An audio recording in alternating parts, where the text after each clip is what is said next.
ओम ज्ञानतिमिरान्धस्य ज्ञानाञ्जनशलाकया चक्षुरुन्मिलितं येन तस्मै श्रीगुरुवे नमः। श्रीचैतन्यमनोभीष्टं स्थापितं येन भूतले स्वयं कदा मह्यं ददाति स्वपदान्तिकम्। वन्देऽहं श्रीगुरु श्रीयुतापदकमलं श्रीगुरून् वैष्णवांश्च श्रीरूपं साग्रजातं सगण रघुनाथान्वितं तं सजीवं साद्वैतं सावधूतं परिजनसहितं कृष्णचैतन्यदेवम् श्री राधा कृष्ण पादान सगन ललिता श्री विशाखान्वितांश्च। हे कृष्ण करुणा सिंधु दीन बंधु जगतपते गोपेश गोपिका कांत राधा कांत नमस्तुते। सप्त कांचन गौरांगी राधे वृंदावनेश्वरी विश्वभानु सुते देवी प्रणमामि हरिप्रिय। वाञ्छाकल्पतरुभ्यश्च कृपा सिन्धुभ्य एव च पतितनां पावनेभ्यो वैष्णवेभ्यो नमो नमः। नमो विष्णुपादाय कृष्णपृष्ठाय भूतले श्रीमते गतुदासधिकारी इति नामिने। नमो विष्णुपादाय कृष्णपृष्ठाय भूतले श्रीमते भक्तिवेदान्त स्वामिनिति नामिने। नमस्ते सारस्वते देवे गौरवाणी प्रचारिणे निर्विशेष शून्यवादी पाश्चात्य देश तारिणे। जय श्री कृष्ण चैतन्य प्रभु नित्यानंद श्री अद्वैत गदाधर श्रीवासादि गौर भक्त वृंद। हरे कृष्णा कृष्ण कृष्ण हरे हरे हरे राम राम मुखं करोति वाचालं भंगुं लंघायतन्गिरिं यत्कृपातमहं वन्दे श्रीगुरुदीनतारिणं परमानन्दमाधवं श्रीचैतन्य ईश्वरम्। हरे कृष्णा। तो आज हम बात करने वाले हैं कृष्णा के प्राइवेट डिटेक्टिव के बारे में, जो कृष्णा ने हमारे पीछे लगा रखे हैं। तो जो लोग नहीं जानते हैं तो उनका मैं बताना चाहूंगा थोड़ा प्राइवेट डिटेक्टिव के बारे में कि प्राइवेट डिटेक्टिव होता क्या है। तो अक्सर आपने देखा होगा कि मूवीज में देखा होगा, ऐसे जनरली तो पता नहीं चल पाता क्योंकि प्राइवेट डिटेक्टिव नाम ही प्राइवेट डिटेक्टिव है, हमें पता कैसे चलेगा। तो मूवीज में कई बार देखते हैं कि कोई धनी व्यक्ति है, उसने किसी व्यक्ति को किसी तीसरे व्यक्ति पे निगरानी रखने के लिए, उस पर नजर रखने के लिए उसको एंगेज किया है ना।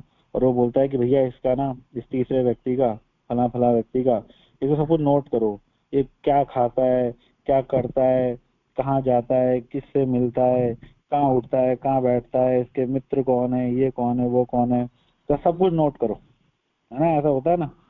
तो अब क्या आपको पता है कि कृष्णा ने भी ऐसा एक प्राइवेट डिटेक्टिव हर एक जीव के पीछे छोड़ा हुआ है, हमारे पीछे छोड़ा हुआ है।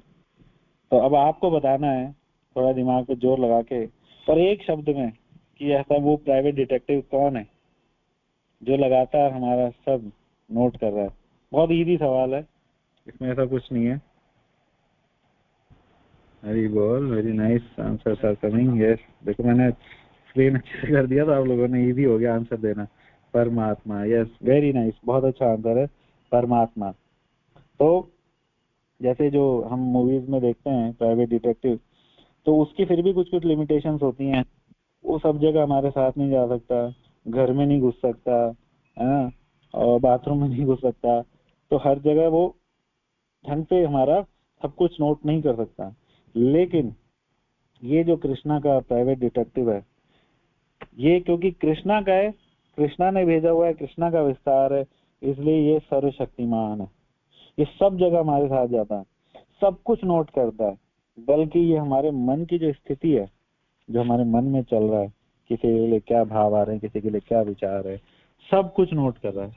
एवरीथिंग ही इज नोटिंग, सब कुछ नोट कर रहा है। और बल्कि इसके भी ऊपर वो मरने के बाद भी साथ रहता है। आपने शरीर चेंज किया, साथ साथ चलेगा।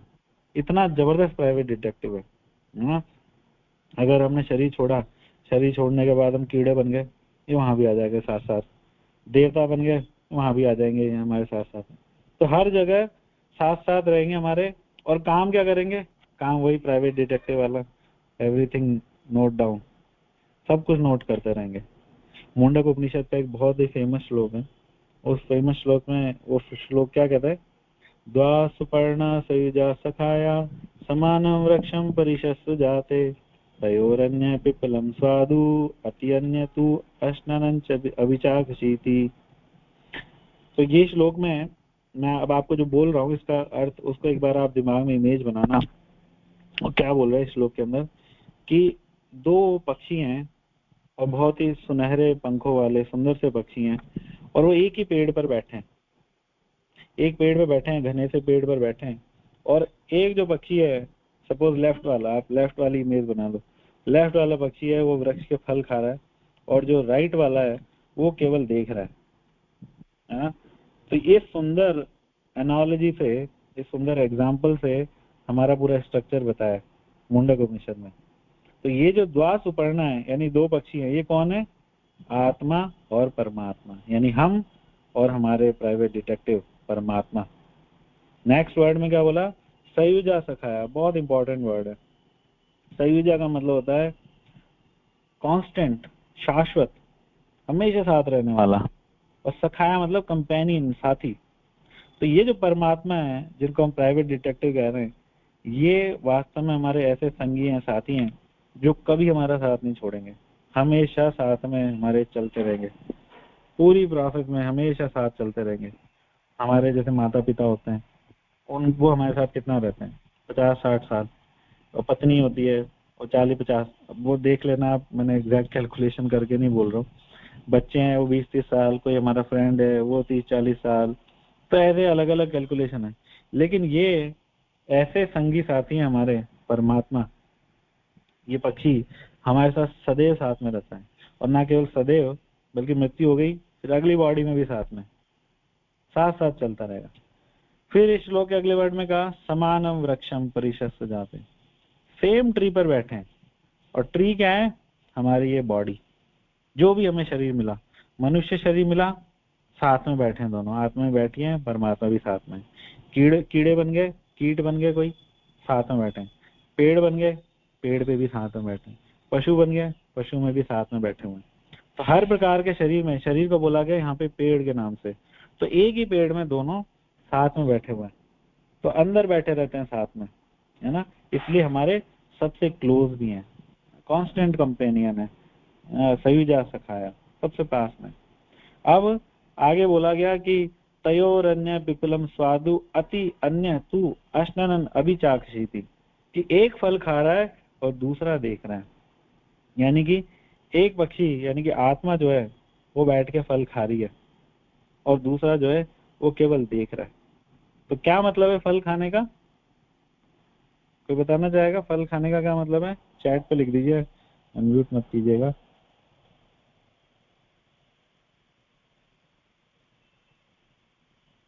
ओके, वेरी नाइस, कर्मों को। तो फल खाने का मतलब है कि अगर आम के पेड़ पर पहुंच गए तो आम खाओ, और करेले के झाड़ पे पहुंच गए तो करेले खाने पड़ेंगे। तो इसका मतलब क्या हुआ फल खाने का, कि जब शरीर प्राप्त करेंगे, उस वृक्ष पे पहुंचेंगे, तो उस वृक्ष में जो सुख दुख रूपी कर्मों के फल चल रहे हैं, यानी जो फल हैं पेड़ के, वो खाने पड़ेंगे, वो खाएंगे। तो खाएगा कौन? आत्मा खाएगी। और देखेगा कौन, नोट डाउन कौन करेगा? वो हमारे प्राइवेट डिटेक्टिव साहब परमात्मा करेंगे, है ना, सारा नोट करेंगे कि फल खा रहा है, क्या फल खा रहा है, फल खा रहा है तो फल खाते हुए क्या कर रहा है, और क्या चेतना है, सब कुछ नोट करेंगे, सब कुछ नोट करेंगे, है ना। आपको कोई सुख दुख है, कोई सुख दुख के रूपी फल आप खा रहे हो, तो आप खा रहे हो, उसका परमात्मा से कोई लेना देना नहीं, वो उनको नहीं छुपाएंगे, है ना। खाने आपको है, परमात्मा नहीं खाएंगे, वो केवल बस देखने का काम करेंगे, है ना, क्योंकि परमात्मा जो है वो कृष्ण के ही विस्तार हैं, इसलिए वो सर्वशक्तिमान है, कोई सामान्य व्यक्ति नहीं है। देखो, जब कृष्ण सृष्टि लीला करते हैं तो सबसे पहले उनसे आते हैं बलराम। मैं शॉर्ट में थोड़ा बता रहा हूँ क्योंकि फिर थोड़ा लंबा हो जाएगा। तो बलराम आए, बलराम से आए प्रथम चतुर्युग, वासुदेव, संकर्षण और प्रद्युम्न, अनिरुद्ध, इन चारों के सेट को बोलते हैं चतुर्व्यूह। ये चार आए, इनसे नारायण आए, नारायण से फिर दूसरा चतुर्व्यूह सेट आया, वासुदेव, संकर्षण, प्रद्युम्न, अनिरुद्ध। और इस सेट का जो संकर्षण है, उन संकर्षण से कौन आए? कारणोदक्षाय विष्णु। कारणोदक्षाई विष्णु जो कि कारण सागर में लेटते हैं, कारण सागर में शयन करते हैं, और उनके दिव्य शरीर के जो अनंत अनंत रोमकूप हैं, उन अनंत रोमकूपों से अनंत कोटि ब्रह्मांड प्रकट होते हैं, प्रकट हो रहे हैं और वापस उसी में मिल जा रहे हैं, नष्ट हो रहे हैं। निरंतर निरंतर प्रोसेस चल रही है। तो एक कारणोदक्षाई विष्णु से अनंत ब्रह्मांड, और उस अनंत ब्रह्मांड में हर एक ब्रह्मांड में एक गर्भोदक्षाई विष्णु बैठे हुए हैं, है ना। तो कितने गर्भोदक्षाई विष्णु हो गए? अनंत। और उस अनंत ब्रह्मांडों में प्रत्येक ब्रह्मांड के प्रत्येक कण में भगवान अपने शिरोदक्षाई विष्णु या परमात्मा, सिंपल शब्दों में बोले तो उस रूप में हर कण में भगवान प्रवेश कर रहे हैं। तो कितने शिरोदक्षाई विष्णु हो गए, कितने परमात्मा हो गए? अनंत मल्टीप्लाइड बाय अनंत। कितने जबरदस्त ये भगवान का विस्तार है, हर एक कण में प्रवेश करके। विष्णोस्तु त्रीणि रूपाणि पुरुषाख्यानि अतो विदु, एकम तु महस्रष्टे द्वितीयम त्व अंड संस्थितम, तृतीय सर्वभूतस्थम तानि ज्ञाता विमुच्यते। हमारे शास्त्रों का सुंदर श्लोक है। इसमें बताया गया है कि विष्णु भगवान जो हैं वो 3 रूपों में कार्य करते हैं, है ना। पुरुष अवतार जिनको कहते हैं, पहला मैंने बताया कारणोदक्षाई विष्णु, दूसरे गर्भोदक्षाई विष्णु, और तीसरे शिरोदक्षाई विष्णु या परमात्मा जो एक कण कण के अंदर बैठे हुए हैं, सब जगह बैठे हुए हैं। सर्वस्य चाह मृदि सन्निविष्टो, भगवान कह रहे हैं गीता में कि अर्जुन में सब जगह, हर एक जीव के हृदय में बैठा हूँ, सब जगह भगवान बैठे हुए हैं। तृतीय सर्वभूतस्थम, जो तीसरा पुरुष अवतार है, भगवान कह रहे हैं कि तृतीय पुरुष अवतार है वो सर्वभूतस्थम, वो सभी भूतों के अंदर स्थित है, बैठा हुआ है। और क्या कर रहा है? वही नोट डाउन। तो अपने इस विस्तार से, अवतार से के कारण भगवान का जो एक नाम है वो है सर्वव्यापक, ऑल परवेसिव गॉड, सर्वत्र विराजमान। भगवान को बोलते हैं ना, भगवान सर्वव्यापक हैं, सर्वत्र विराजमान है। तो कैसे हैं वो, किस फॉर्म में? परमात्मा, अपने जो परमात्मा विस्तार है उसके द्वारा कर रहे हैं। और क्यों ऐसा कि कृष्णा सर्वत्र विराजमान होना चाहते हैं? क्योंकि उनको आपके ऊपर नजर रखनी है, अगर सब कुछ नोट करना है। हालांकि आप ये नहीं कह सकते कि कृष्णा आप कितने गंदे हो, हैं, हम पे नजर रखते हो, हमारी कोई प्राइवेसी नहीं है क्या? गलत बात है। तो बहुत ऐसा नहीं कह सकते। ये इसको हम सेपरेटली लास्ट में डिस्कस करेंगे, इसका आंसर आप खुद ही दे देंगे, हाँ, जिसको हम लास्ट में डिस्कस करेंगे। तो भगवान परमात्मा के रूप में हमारे प्राइवेट डिटेक्टिव बन के, है ना, और घूम रहे, सब कुछ नोट कर रहे। भगवत गीता का 13वें अध्याय का 23 नंबर श्लोक है, बहुत इंपॉर्टेंट श्लोक है। उसमें कहा गया उपद्रष्टा अनुमंता च भर्ता भोक्ता महेश्वर परमात्मेति च उपयुक्तो देह अस्मिन् पुरुष पर। इसका ट्रांसलेशन है कि तो भी इस शरीर में एक दिव्य भोक्ता है, यानी परमात्मा जो ईश्वर है, परम स्वामी है, क्योंकि भगवान का ही एक्सपेंशन है ना, भगवान का ही विस्तार है। तो वो ईश्वर भी है, परम स्वामी भी है, और साक्षी तथा अनुमति देने वाले के रूप में विद्यमान है। साक्षी तथा अनुमति देने वाले के रूप में विद्यमान है। उपद्रष्टा यानी साक्षी, अनुमंता यानी अनुमति देने वाला, और जो परमात्मा कहलाता है। तो यहाँ परमात्मा को साक्षी और अनुमंता बोला भगवान श्री कृष्ण। साक्षी का मतलब क्या है कि आप अपने मन से, कर्म से, वचनों से जो कुछ कर रहे हो, सब कुछ वो परमात्मा साक्षी है, उसके परमात्मा नोट कर रहे हैं। आप अपनी हरकतों को, अपने कर्मों को संसार भर से छुपा सकते हो, प्रशासन से छुपा सकते हो, पुलिस से, सरकार से, कोर्ट से, जज से, सबसे छुपा सकते हो, लेकिन परमात्मा से नहीं छुपा सकते। कई चीजें हैं जो वैसे तो क्या है कि बहुत सारे हैं जो सब कुछ नोट करते हैं। भागवत में कहा गया है सूर्यो अग्नि खम मरुदेव सोम संध्या अग्नि दिश कम कु स्वयं धर्म इति हेते देह से साक्षिण। देह के साक्षी बहुत सारे हैं। सूर्य है, अग्नि है, वायु है, देवताएं हैं, और दिशाएं हैं, सारी दिशाओं के दिक्पाल है, रात्रि है, दिन है। तो ये सब कुछ हमारे देह के साक्षी हैं, नोट कर रहे हैं। लेकिन फिर भी कई चीजें होती हैं जो आप उनसे छुपा सकते हो। जैसे आप अपने मन के विचार, मन की इच्छाएं वो छुपा सकते हो, लेकिन वो चीजें आपको पता होती हैं। लेकिन कई चीजें वो होती हैं जो हमें भी नहीं पता होती, वो फिर परमात्मा को लास्ट। इसलिए सबसे इम्पोर्टेंट प्राइवेट डिटेक्टिव, भगवान श्री कृष्ण है। भगवान श्री कृष्ण सबसे खतरनाक प्राइवेट डिटेक्टिव परमात्मा है। क्योंकि कई चीजें ऐसी हैं जो ना तो इनको पता है ना हमें पता है, बल्कि वो सिर्फ परमात्मा को पता है। जैसे कि हमारे जो अनंत काल की, अनंत जन्मों की यात्रा चली आ रही है, ये कंप्लीट यात्रा परमात्मा को पता है। कौन से जन्म का, 10,000 पुराने जन्मों का हमारा वो एक कर्म अभी तक बचा हुआ है, वो उनकी बही में हिसाब लिखा हुआ है, समय आने पे दिलवा देंगे। ये इतने जबरदस्त प्राइवेट डिटेक्टिव है ना? तो इसलिए बोला कि इनको प्राइवेट डिटेक्टिव। सारी संपूर्ण यात्रा हमारी कंप्लीट इनको नॉलेज है, सब कुछ पता है। आप कुछ भी छुपा नहीं सकते इनसे, कुछ भी नहीं छुपा सकते, है ना? कई बार हम देखते हैं कि किसी बेचारे निर्दोष व्यक्ति को सजा मिल जाती है ना? होता है ना, कई बार होता है, मूवीज में भी कई बार दिखाते हैं। लेकिन वास्तव में वो व्यक्ति निर्दोष नहीं है। उसके उसके प्राइवेट डिटेक्टिव से पूछो, इसके पास उसका सारा हिसाब है, वो बताएंगे इसका कब का क्या पेंडिंग चल रहा है, कब का क्या हिसाब किताब है, वो बताएंगे, है ना? तो इस तरीके से प्राइवेट डिटेक्टिव हमारा साक्षी है, पूरा हिसाब रखते हैं, क्या क्या पेंडिंग चल रहा है, सब इनके पास हिसाब है। कौन सा फल, कौन से कर्म का फल मिला, नहीं मिला, कौन सा बाकी है, कौन सा पूरा हो गया, कंप्लीट हिसाब किताब है। भीष्म पितामह जब शहर शैया पे थे तो महाभारत में वर्णन आता है, तो कहते हैं भगवान श्री कृष्ण से कि मैं अपने 100 जन्मों को, पिछले 100 जन्मों को देख पा रहा हूँ, और मुझे पूरे 100 जन्मों का याद है, मैंने कोई ऐसा कर्म नहीं किया जो मुझे इतनी ये शर शैया पे लेटना पड़ रहा है, तो क्या कारण है? तो भगवान बताते हैं कि आप 100 जन्म देख पा रहे हो, मैं आपका 101वां जन्म देख पा रहा हूं। तो भीष्म पितामह, हम तो भीष्म पितामह है नहीं, हम तो 100 के, हम तो पिछला जन्म भी नहीं देख सकते। लेकिन कोई इतनी प्रतापी आत्मा है, बहुत ऊंची भक्त भीष्म पितामह जैसी, वो भी 100 जन्म देख पा रही है, और उनको भी भगवान कह रहे हैं कि आप 100 देख पा रहे हो, मुझे 101वां भी पता है, और 101वां क्या, उससे भी पहले के सारे पता है। तो 101वें में आपने कुछ गड़बड़ हो गई थी आपसे, आपके रथ से एक करकेटा पक्षी था, वो टकराया, आप कहीं जा रहे थे, आप धर्मात्मा राजा थे, आपके रथ से एक करकेटा नाम का पक्षी टकराया, आपके रथ में गिर गया, आपने अपने बाण से उठा के उसको झाड़ियों में फेंक दिया, साइड में फेंक दिया, साइड में फेंक दिया, तो वो कटीली झाड़ियां थी और वो तड़प तड़प के मरा। तो वो पेंडेंसी चल रही थी 101वें जन्म से, तो उसका ये थोड़ा सा क्लियर कर रहे हैं। तो असली जो प्राइवेट डिटेक्टिव है वास्तव में, वो ये परमात्मा है। कब का हिसाब कब चुकता करवा रहे, देखो।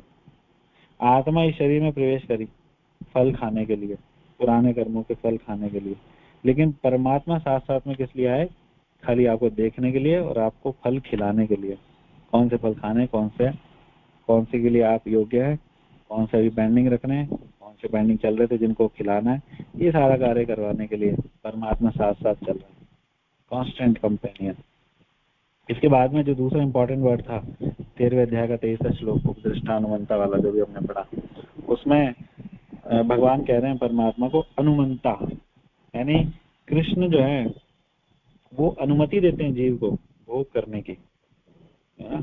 अनुमंता है, वो भोग करने की अनुमति देते हैं। कृष्णा इतने कृपालु हैं कि आपके हार्ट के अंदर बैठे हैं। और हार्ट को क्यों चुना? क्योंकि जीव की जो इच्छाएं, जीव के अंदर जो इच्छाएं होती हैं वो सारी वहीं हार्ट में होती हैं। तो कृष्ण परमात्मा के रूप में अनुमति देते हैं हमारी इच्छाओं को, ठीक है कर लो, है ना? इस तरीके से, लेकिन फल खाने पड़ेंगे, कर लो लेकिन फल खाने पड़ेंगे। तो हम जो भी कर्म कर रहे हैं उसको करने की अनुमति कौन दे रहा है? ये परमात्मा दे रहा है। इसलिए कहते हैं कि ईश्वर की अनुमति के बिना पत्ता भी नहीं हिलता। तो क्या इसका मतलब ये समझे कि जो गंदे कर्म हो रहे हैं, जो पाप हो रहे हैं, अपराध हो रहे हैं, वो भी कृष्ण की अनुमति से? यस, अनुमति तो है परमात्मा की क्योंकि अनुमंता है, लेकिन पाप करने की अनुमति नहीं, आपकी इच्छा पूर्ति करने की अनुमति है। और वो भी इसलिए क्योंकि उनका वो वचनबद्ध है, वो प्रतिज्ञा है, उन्होंने सिस्टम ही ऐसा बना रखा है, उन्होंने जीव को एक स्वतंत्र इच्छा दे रखी है ना? अब अगर स्वतंत्र इच्छा दे रखी है और आपसे अच्छी अच्छी इच्छाओं की पूर्ति करने की अनुमति दें, गंदी इच्छाओं की पूर्ति करने की अनुमति ना दें, तो फिर स्वतंत्र इच्छा का कोई औचित्य नहीं रह जाएगा, कोई लॉजिक नहीं रह जाएगा, है ना? तो इसलिए भगवान ने हनुमंता के रूप में बैठे हैं और हमारी सारी इच्छाओं को पूर्ति करने की अनुमति देते हैं। हालांकि अगर ये सिस्टम गलत हमको लगता है कि भाई फिर ऐसा क्यों किया, है ना, तो इसको हम ऐसे समझ सकते हैं कि अगर ऐसा नहीं होता तो फिर भगवान हमको शुरू से ही भगवान अपना भक्त बना के भेजते हैं, है ना। फिर क्या मतलब रह जाता है स्वतंत्र इच्छा का। लेकिन प्रॉब्लम ये रह जाती है उसके अंदर कि तब हम, अगर भगवान हमारे अंदर एक फीचर डाल के भेजते कि हम अच्छा ही अच्छा करें, भक्ति भक्त बने रहे हमेशा, तो फिर क्या हो जाता है, हम एक कंप्यूटर जैसे हो जाते हैं, जिसमें क्या है, ना मजा हमें आता ना भगवान को आता। जैसे अगर आपको मशीन रोटियां बना के दे रही है, रोटी बनाने वाली मशीन आती है ना, तो ना मशीन को मजा आता है ना खाने वाले को इतना कुछ आता है, खा लेता है बस। लेकिन अगर माता जी हमारी रोटी बना के दे रही है, हमारी मम्मी रोटी बना के दे रही है, तो मम्मी को खिलाने का आनंद आ रहा है और हमें खाने का आनंद आ रहा है ना, क्योंकि स्वतंत्र इच्छा है जीव के अंदर। मशीन के अंदर स्वतंत्र इच्छा नहीं है, इसलिए भगवान ने हर जीव को एक स्वतंत्र इच्छा दी। और जब स्वतंत्र इच्छा दे दी तो स्वतंत्र का क्या मतलब है, अच्छे भी करे और बुरे भी करे, आपकी इच्छा है, भगवान अनुमति देंगे बस। तो स्वतंत्र इच्छा देने के साथ साथ अच्छे और बुरे दोनों कर्मों को करने की अनुमति भी देनी पड़ेगी भगवान को। इसलिए भगवान को कहा गया अनुमंता, वरना ये सिस्टम जस्टिफाई नहीं रहेगा, गड़बड़ हो जाएगा। इसलिए अच्छे बुरे कर्म करने की अनुमति परमात्मा देते हैं, लेकिन वो साक्षी भी हैं, सब कुछ नोट भी करते जाएंगे, सारा का सारा नोट करेंगे और आपको फल खिलवाएंगे जबरदस्ती। यस, जबरदस्ती आपको फल खाने पड़ेंगे, आप ना भी खाना चाहो तो। जो आपने कर्म किए, अच्छा किया अच्छे फल खाने पड़ेंगे, बुरे कर्म किए बुरे फल खाने पड़ेंगे। अगर किसी व्यक्ति ने कुत्ते बनने के कर्म किए, तो वो ये सुनिश्चित करेंगे कि वो व्यक्ति कुत्ते पिता के द्वारा कुत्ते माता में जाए और कुत्ते का जन्म प्राप्त करे। कर्मणा देव नेत्रेण जंतुर्देहोपपत्तिः स्त्री उदर प्रविष्टा पुंसा रेत कर्णाश्रय। कि स्त्री के मतलब मादा के गर्भ में पुंसा रेत कर्णाश्रय, पुरुष के द्वारा जीवात्मा को स्थापित किया जाता है। और वो कैसे होता है, कर्मणा देव नेत्रेण, उसके कर्मों से, और देव नेत्रेण यानी भगवान की अनुमति से। नेत्रेण मतलब भगवान वॉच करते हैं, इंश्योर करते हैं कि जैसे आपके कर्म थे, जैसे आपकी इच्छाएं थी, वैसा आपको वो वृक्ष मिले, वो शरीर मिले, है ना। तो इसलिए परमात्मा अनुमंता भी है। हालांकि ऐसा नहीं है, भगवान हमेशा, परमात्मा जब भी कोई जीव गंदी इच्छा करता है तो उसको चेताते हैं, उसको बताते हैं कि ये गलत है। इसलिए कई बार उसको करने के बाद खेद होता है, ग्लानि होती है, ऐसा होता है कई बार। लेकिन बार बार करते रहेंगे वही कार्य, तो फिर वो खेद और ग्लानि है वो भी सुप्त हो जाएगी, इग्नोरेंस में बढ़ जाएगी। ऐसा एक्सपीरियंस होगा, सभी को एक्सपीरियंस होगा। एक सेकेंड, ओके। तो ऐसा सभी को एक्सपीरियंस होगा, बार बार करते रहने से, कोई गलत कार्य बार बार करते रहने से धीरे धीरे उसका खेद, उसकी ग्लानि खत्म हो जाती है। जैसे जो आदतन अपराधी होते हैं तो परमात्मा उनके हृदय में भी होते हैं, है ना, वही उनको अनुमति दे रहे हैं, साक्षी तो है ही है। तो शुरू में भगवान ने उनको खेद भी दिया था, खेद ग्लानि खूब दी थी, लेकिन धीरे धीरे क्या हुआ, उस व्यक्ति, उस जीवात्मा ने अनसुना करना शुरू कर दिया परमात्मा को, और अनसुना करना शुरू कर दिया तो फिर वो खेद ग्लानि सब खत्म हो गया। इसलिए गुरु महाराज कई बार बोलते हैं कि जितना कि हमारे जो हृदय में परमात्मा है वो कितने स्फुरित हैं उस पर डिपेंड करेगा। जिसके बहुत कम स्फुरित हैं, है ही नहीं बिल्कुल, तो फिर वो उसका खेद ग्लानि सब खत्म हो गया। और जिसके बहुत स्फुरित हैं वो शुद्ध भक्तों के जैसे होते हैं, उनके अंदर आध्यात्मिक इच्छाएं आती हैं, उनसे कोई पाप नहीं होता। तो सारा परमात्मा का खेल है ना। और इसलिए भगवत गीता में अर्जुन पूछ रहे हैं भगवान से कि क्षेत्र क्या है। 13वें अध्याय में आप पढ़ेंगे, प्रगति पुरुष और चेतना, प्रभु जी कल बता भी रहे थे कि क्षेत्र क्या है, क्षेत्रज्ञ क्या है, ज्ञान क्या है। तो कृष्णा बोल रहे हैं कि क्षेत्र तो है ये शरीर तुम्हारा, हर एक का शरीर, ये मेरा क्षेत्र है, ये आपका क्षेत्र है। क्षेत्र तो ये हो गया। और क्षेत्रज्ञ क्या हो गया, क्षेत्रज्ञ हो गया क्षेत्र को जानने वाला, है ना। और कौन जानता है क्षेत्र को, शरीर को कौन जानता है, एक तो आत्मा जानती है, आत्मा जानती है ना शरीर को। आपके पैर के अंगूठे में चोट लग गई तो आत्मा जानती है कहाँ चोट लग रही है, कहाँ चोट लगी हुई है, कहाँ दर्द हो रहा है, नॉलेज है पूरी। तो उसी तरीके से एक तो आत्मा जानती है, आत्मा क्षेत्रज्ञ हो गई, और एक परमात्मा जो बैठे हुए हैं, एक लोकल हो गया आत्मा और ग्लोबल हो गया परमात्मा।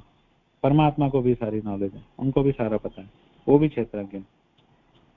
बल्कि डिफरेंस ये है कि आत्मा को लोकल क्षेत्र का पता है। लोकल इसलिए बोला क्योंकि हमारे क्षेत्र का पता है।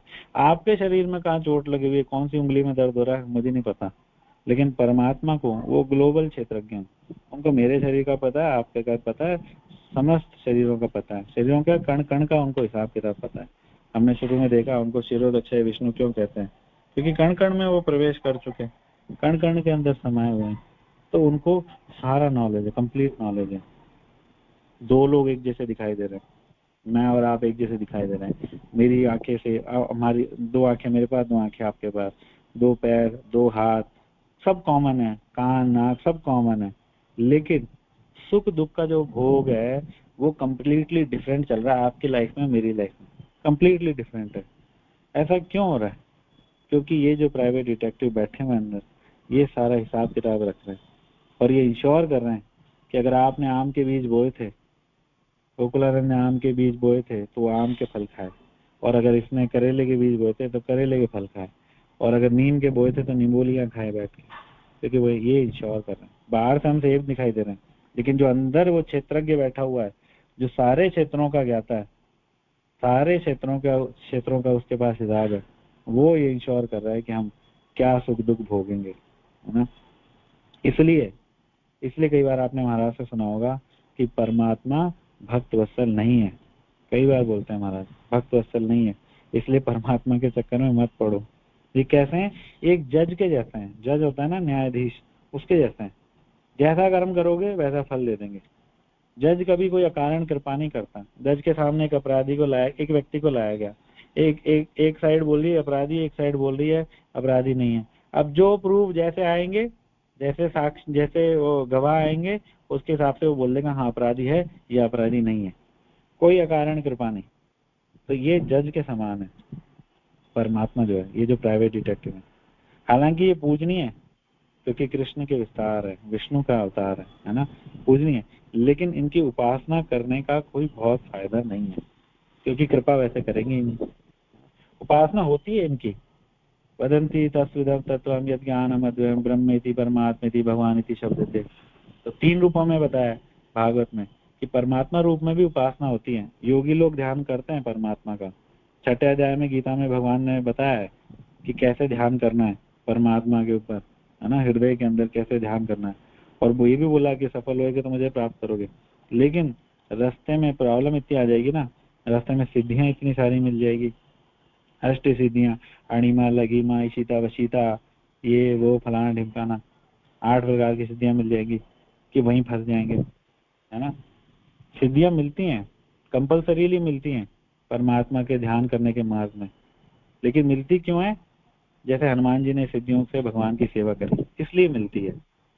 अणिमा हो गए थे ना भगवान, जब लंका में प्रवेश करते छोटे से हो गए थे, अणिमा सिद्धि, और हाथ दे के कहीं से भी खींच के कुछ ले आते थे, प्राप्ति सिद्धि।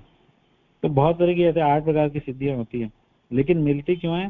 परमात्मा को भजने वाले को, ताकि सेवा में यूज कर सके। लेकिन क्योंकि उसका सेवा का कोई भाव नहीं है, भगवान के चरणों के प्रति कोई आसक्ति नहीं है, इसलिए वो इनमें ही फंस के रह जाता है। और ये सफलता करने आते नहीं है परमात्मा। ये तो क्या है, जो जैसा करेगा वो वैसा भरेगा, इनका ये सिस्टम है। भगवान फिर भी अपने भगत को बचा लेते हैं गिरता है तो, लेकिन ये बचाने नहीं आते। इसलिए ब्रह्मा जी कह रहे हैं भागवत में, ये अन्य अरविंदाक्षि मुक्त मानिन स्वयं भावात अविशुद्ध बुद्धे आरुह्य कृच्छेन परम पदम तथा पतंति अधो अनादर युष्मदंत। तो ब्रह्मा जी कह रहे हैं कि हे भगवान, जो जितने भी लोग हैं ये योगी ज्ञानी ध्यानी, ये व्यक्ति कितने ही ऊंचे पहुंच जाए, जैसे परमात्मा की ध्यान उपासना करने वाले योगी लोग कितने ऊपर पहुंच जाए, इनको 8 प्रकार की सिद्धियां मिल जाए, अष्ट सिद्धि नवनिधि के दाता बन जाए, लेकिन क्योंकि इन्होंने आपके चरणों का अनादर किया, आपके चरणों का ध्यान नहीं किया, मतलब सेवा नहीं करी, सेवा का कोई मूड नहीं है, इसलिए ये लोग गिरेंगे नीचे, 100% गिरेंगे। इसलिए हमारे महाराज कई बार बोलते हैं परमात्मा की उपासना करने की जरूरत नहीं है, कृष्णा की उपासना करो, वो उठा लेंगे गिरे हुए को भी, लेकिन ये गिरते हुए को नहीं उठाएंगे। और गिरना तय ही है, ऑलमोस्ट तय है, बचना बड़ा मुश्किल है, क्योंकि भगवान के चरणों का ध्यान नहीं किया, भगवान के चरणों की सेवा नहीं करी। जब चैतन्य महाप्रभु का राय रामानंद जी से संवाद चल रहा है, तो महाप्रभु पूछ रहे हैं देह मध्य जीवेर कर्तव्य कौन ध्यान, कि ध्यान करने में लोग बड़े आसक्त रहते हैं, बहुत ध्यान करना चाहते हैं। जो भी आध्यात्मिकता के पथ पे चलना चाहता है ज्यादातर ध्यान से आकृष्ट होते हैं। आप अभी भी देख लो भक्त लोग कितने और ध्यानी कितने हैं, कोई कंपैरिजन ही नहीं है, ध्यानी बहुत ज्यादा है। तो चैतन्य महाप्रभु कह रहे हैं कि देह मध्य जीवन कर्तव्य कौन ध्यान, ध्यान किस चीज का करें, कर तो रहे सब लोग लेकिन किस चीज का करें। तो राय रमानंद कह रहे हैं कि राधा कृष्ण पादाम्बुज ध्यान प्रधान, कि सारे ध्यानों में सर्वश्रेष्ठ है भगवान श्री राधा कृष्ण के चरणों का ध्यान करना। चरणों का ध्यान करने का मतलब चरणों की सेवा करना और चरणों का ध्यान भी करना, एक्चुअली ध्यान करना। चरणों में चिन्ह है उनके, लेकिन क्योंकि ये चरणों से आसक्त नहीं होते भगवान के योगी लोग जो परमात्मा को भजते हैं, इसलिए वो गिर जाते हैं। तो अब हमने एक क्वेश्चन छोड़ दिया था, अब हमने परमात्मा का पूरा कॉन्सेप्ट समझ लिया कि वो साक्षी हैं, सारा नोट करते हैं, है ना, और फिर इंश्योर करते हैं कि जो आपने किया है उसका फल आपको मिले, अच्छा किया अच्छा मिले, बुरा किया बुरा मिले, जो भी मिले लेकिन मिले जरूर, ये सारा नोट करते हैं। वो अनुमंता है, अनुमति भी करने की वही देते हैं, उनकी सैंक्शन के बिना हो नहीं सकता। अगर उनकी सैंक्शन नहीं होगी तो फिर स्वतंत्र इच्छा का कोई मतलब नहीं रह जाएगा। इसलिए उनको अच्छी और बुरी दोनों कार्यों के लिए सैंक्शन देनी पड़ती है। पूरे कार्यों के केस में वो खेद भी देते हैं, आपको ग्लानि भरते हैं आपके अंदर, और बार बार अगर करते रहेंगे तो वो ग्लानि भी धीरे धीरे खत्म हो जाएगी, परमात्मा स्फुरित अवस्था में नहीं रहेंगे। और फिर हमने देखा कि इनको क्षेत्रज्ञ क्यों बोलते हैं, क्योंकि हमारा तो है ही नॉलेज और सामने वाले का भी, सारों का नॉलेज है, उनको सब जगह विराजमान है, सबका नॉलेज है। और फिर हमने देखा कि इनकी उपासना नहीं करनी चाहिए। क्यों? इनके पास उपासना कर सकते हैं, पूजनी है, वो कर सकते हैं, लेकिन भगवान की उपासना, भगवान श्री कृष्ण रूप में भगवान की उपासना करना सर्वश्रेष्ठ है, क्योंकि उनके अंदर भक्त वत्सलता है। परमात्मा के अंदर भक्त वत्सलता नहीं है, वो एक जज के समान है कि आपने जो किया वो आपको दिलाना है, बस वो कोई कृपा आप पे करेंगे नहीं।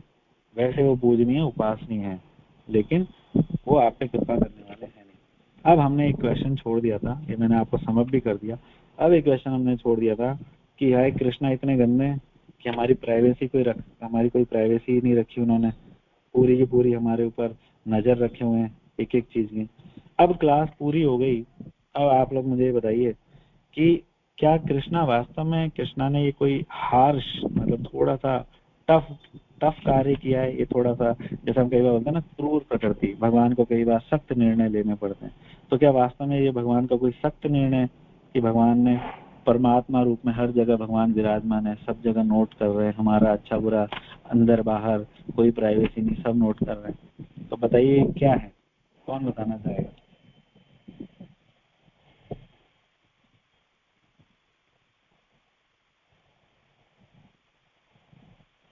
ओके, एक आंसर आया, बाकी लोगों को शायद समझ नहीं आया।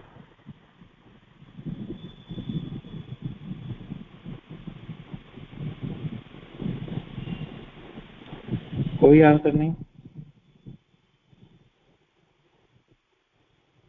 भगवान नहीं रहेंगे, फादर शुड, ओके, भगवान नहीं रहेंगे तो हम जीवित ही नहीं रह पाएंगे। ओके, वो ठीक है बात, he wants us to not to do bad karmas, वो भी ठीक है। तो हम, ठीक है मैं बताता हूँ। तो हमने क्या डिस्कस किया, हमारा क्या क्वेश्चन है कि क्या भगवान इतने क्रूर हैं, इतने निर्दयी हैं कि इनकी उन्होंने हमारे पीछे एक एक प्राइवेट डिटेक्टिव छोड़ा हुआ है। प्राइवेट डिटेक्टिव को हम जैसे मूवीज में दिखाते हैं बड़े नेगेटिवली लिया जाता है कि सब कुछ नोट कर रहा है ना, लेकिन भगवान ने वास्तव में ऐसा कोई क्रूर निर्णय नहीं लिया, कोई गलत बात नहीं इसमें, बल्कि भगवान ने हमारे ऊपर एक कृपा करी है। ये भगवान की भक्त वत्सलता का ही एक सैंपल है कि उन्होंने हमारे साथ एक एक परमात्मा छोड़े हुए हैं। क्यों छोड़े हुए हैं? क्यों क्यों कैसे ये इसको हम कृपा बोल सकते हैं, कैसे भक्त वत्सलता बोल सकते हैं? क्योंकि एक तो भगवान हमारे सबसे क्लोज हो गए, है ना, सब जगह साथ साथ जा रहे हैं। इस रूप में अगर देखें तो भगवान भक्त वत्सल है, कृपा है भगवान की कि उन्होंने अपना एक विस्तार हमारे साथ इंडिविजुअली दे रखा है ना। और दूसरा कि ये आपको भगवान इसके माध्यम से, परमात्मा के माध्यम से आपको आपके सारे कर्म फल दिलवा रहे हैं, ताकि आपका अकाउंट क्लियर होता रहे। बिना कर्म फलों को भोगे हम ये जो 84 लाख योनियां हैं इनको पार नहीं पा सकते। तो ये जो परमात्मा ये इंश्योर कर रहे हैं कि आपको सारे कर्मों के फल आपको खाने को मिले, तो ये भगवान की कृपा है वास्तव कि उन्होंने एक परमात्मा छोड़ हमारे पास बिठा दिए, जो सारा नोट कर रहे हैं, जो इंश्योर कर रहे हैं कि हमारे एक भी कर्म जो है बिना फल भोगे ना बचे। और फिर गलत, और फिर ये देखो हमको हमारी इच्छाओं की अनुमति भी देते हैं, ये भी कृपा है। और हम गलत इच्छा करते हैं तो हमें खेद भी देते हैं, हमें ग्लानि भी देते हैं, हमारे हृदय के अंदर ग्लानि भी देते हैं। तो इस प्रकार से कुल मिला के ये जो परमात्मा हमारे हृदय में बिठाने का भगवान का कार्य है, ये अच्छा है हमारे लिए, ये भगवान की वत्सलता है, भगवान की कृपा ही है। तो ये जो प्राइवेट डिटेक्टिव है वास्तव में बहुत अच्छा है। हाँ, तो हमने पूरा क्लास आज समझ ली और प्राइवेट डिटेक्टिव का मतलब समझ लिया कि भगवान श्री कृष्ण का प्राइवेट डिटेक्टिव जो उन्होंने हमारे ऊपर छोड़ रखे हैं वो हैं भगवान परमात्मा, हमारे हृदय में विराजमान है साक्षी के रूप में, अनुमंता के रूप में। साक्षी के रूप में सारा नोट कर रहे हैं, अनुमंता के रूप में सैंक्शन दे रहे हैं। जब हम गंदी इच्छा करते हैं, गंदी इच्छा को पूर्ति करने की सैंक्शन देते हैं, अच्छी इच्छा करते हैं, अच्छी इच्छा को पूर्ति करने की सैंक्शन देते हैं, अनुमति देते हैं, है ना। और फिर हमने देखा कि ये जज के रूप में है, जो जैसा कर्म करेंगे वैसा फल दे देंगे। कोई भक्तवत्सलता का भाव नहीं है, भक्तवत्सलता का डिपार्टमेंट ठाकुर जी का है, भगवान श्री कृष्ण का है, इनका नहीं है। इसलिए ज्यादा परमात्मा की उपासना में पढ़ने का कोई फायदा नहीं है। रास्ते में सिद्धियां विद्या मिलेंगी, गिर जाएंगे उन सिद्धियों में पढ़ के। तो ये सारा आज कॉन्सेप्ट हमने देखा और इसी के साथ समय हो गया है 8:50। तो मैं अपनी वाणी को विराम देता हूँ और हृदय परेश प्रभु जी से रिक्वेस्ट करता हूँ कि वो जो कुछ मेरी त्रुटियां हुई हों तो प्लीज उनको क्षमा करते हुए और उनको सुधार दें। हरे कृष्णा धनत नाम। जय गुरु श्रील प्रभुपाद की जय, श्रील गुरु महाराज की जय, आप सभी भक्तों की जय। हरे कृष्ण।